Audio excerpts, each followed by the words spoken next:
The firestorm over the arrest of Mahmoud Khalil shows no signs of subsiding. Khalil is the Columbia University grad student and anti-Israel activist who was arrested by ICE over the weekend.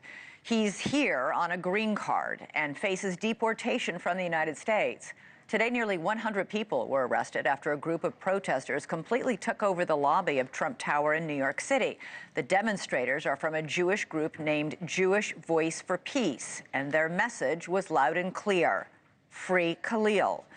The Trump Tower protesters chanted, "Bring Mahmoud home now," before being marched out by police with zip ties around their wrists. The Trump administration would be happy to send Khalil home as long as that's his original home, which is in Syria. Khalil is still locked up tonight in a facility in Louisiana, where he is likely to remain until at least next week. Federal prosecutors are trying to get his case moved to the state of New York, where he will have a better chance of landing in front of a judge they hope will be more sympathetic to their cause. It's also where he lives and where his wife, who is 8 months pregnant, lives. The Trump administration detained Khalil because of his role in creating anti-Israel protests at Columbia University. They say he, quote, led activities aligned to Hamas, a designated terrorist organization, and that includes handing out flyers with, quote, pro-Hamas propaganda. Secretary of State Marco Rubio says Khalil's status as a legal permanent resident does not give him the First Amendment rights of a full citizen, even though the Supreme Court has ruled otherwise in the past. Rubio says that Khalil's support of Hamas makes him a legitimate target for deportation, even if he hasn't been charged with any crime. It is important to note that a green card application does come with an obligation to disavow terrorism. And as we've noted before, both the Constitution and numerous laws give the executive branch a lot of leeway with immigration enforcement.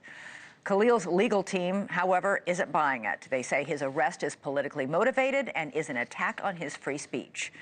His arrest is a hot-button issue, and that shows no signs of letting up anytime soon.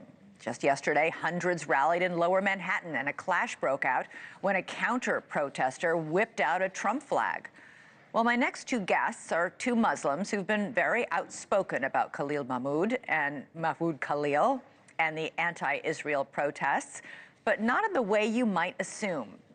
Amjad Taha is a political analyst and influencer in the United Arab Emirates, and Obaid Alzaabi is also a political analyst based in the Middle East, and I really welcome you both here. First, I want to get your reaction, both of you, very quickly to the news that came out this afternoon that Columbia University just announced it is expelling and revoking the degrees of several students who were involved in some of the worst protests on Columbia University last spring. We had buildings that were overtaken, broken into. What's your reaction to that? I think this is very important and is very positive position to where the education and the knowledge institutions should stay at, is the fact that you should revoke and remove those who are actually putting your Western civilization, your place of education and knowledge, are making it a hostage for a propaganda that's all the way in the Middle East, for example. Should they have done it sooner? Yeah. When the protests were happening, instead of several months later when they lost $400 million in federal funds? Well, I think it's important for the administration of the university to prioritize the students' education. If you come to the United States to study, you should be trying to learn from American values and appreciate the great country that America is.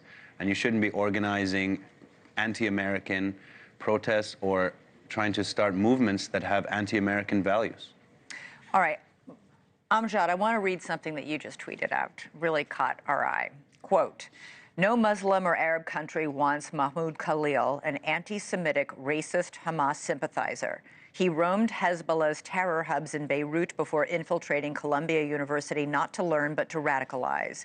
His mission is to hijack students' minds, useful idiots destined to become either human shields or mouthpieces for Islamist extremism."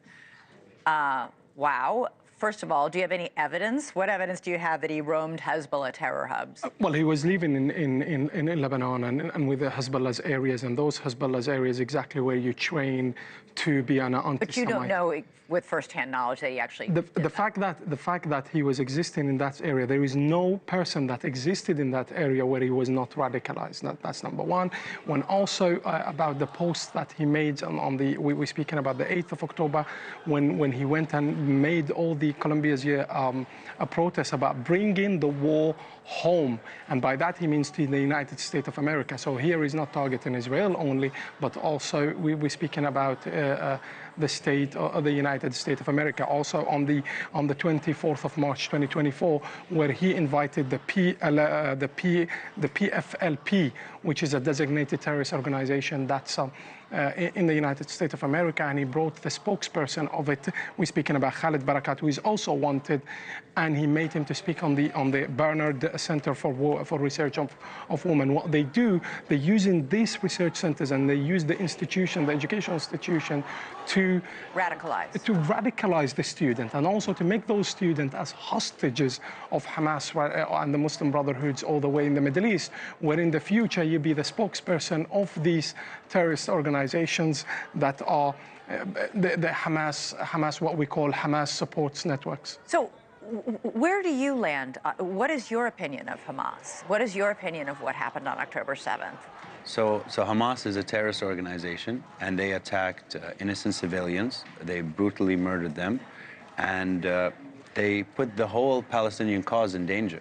And they put a lot of their fellow countrymen in a really difficult situation, and they used civilians as human shields. They built their tunnels under children's hospitals and all kinds of things like that.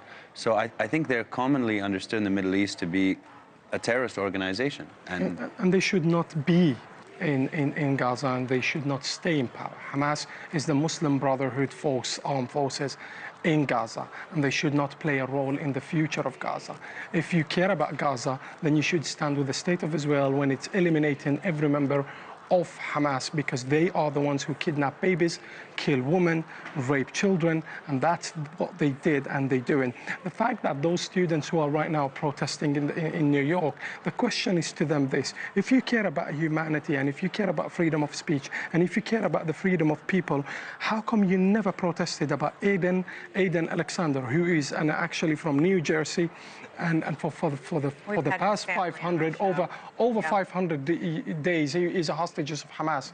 They didn't speak about his freedom. They didn't demand it.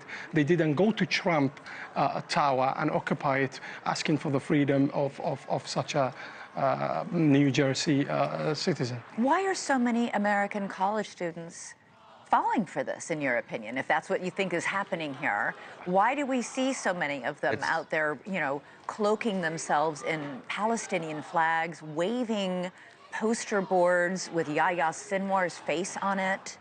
So there's a few things happening here. It's to do with intersectionalism, and there are groups on the left, of the political left of America, who have found that aligning with these guys will help them get votes and get into power.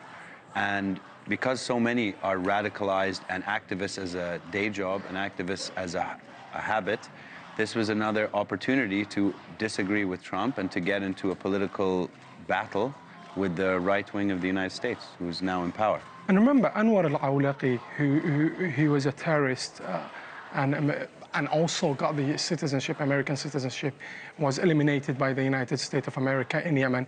He studied in Colorado University, and then we're speaking about Sayyid Qutb, the godfather of the Muslim Brotherhood. He also studied in the United States. No, a lot of it's very well documented. Just because you study in the American university doesn't make you some kind of a democratic person. You are actually, they are radicals, and they are danger for the Western civilization and society in America. All right, but bottom line, both of you support the deportation of this man. I think myself, I pray for the deportation of such an individual to save society, to save children, to save the students and the women in the United States of America. Thanks so much for watching. Go to joinnn.com to find NewsNation on your television provider. And don't forget to click the red subscribe button below to get more of NewsNation's fact-driven, unbiased coverage.